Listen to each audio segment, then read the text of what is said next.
નમસ્કાર ગુજરાતી મિત્રો, મારી ચેનલ ગુજરાતી જ્ઞાનમાં ફરી એક વખત તમારું સ્વાગત છે। મિત્રો, હું તમને આજે પૃથ્વીની ઉંમર વિશે થોડું કહીશ, તો વિડીયો આગળ વધારો તે પહેલાં જલ્દીથી વિડીયો લાઇક કરી સાથે ચેનલ સબસ્ક્રાઈબ કરી બેલ આઇકનને દબાવો, જેથી કરીને મારા નવા વિડીયોનું નોટિફિકેશન તમને મળે સૌથી પહેલાં।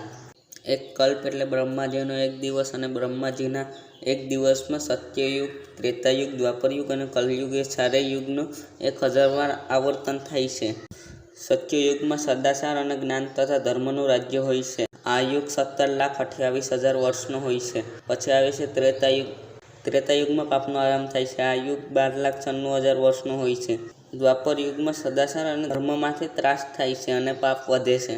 આ યુગ 8,66,000 વર્ષનો હોય છે। અંતે કલયુગમાં કલહ, અજ્ઞાન, અધર્મ તથા પાપનું પ્રજ્ઞાન રહે છે અને સદાચારો લગભગ લોપ થઈ જાય છે। આ યુગ 4,32,000 વર્ષનો હોય છે।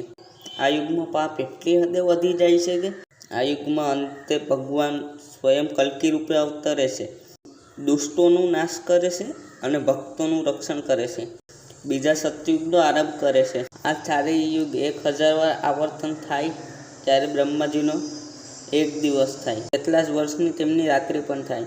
બ્રહ્માજી આવા 100 વર્ષ જીવે છે અને પછી મરણ પામે છે। બ્રહ્માજીના આ 100 વર્ષ ગણના અનુસાર પૃથ્વીની આયુ 31 ખર્વોની આસપાસ થાય છે।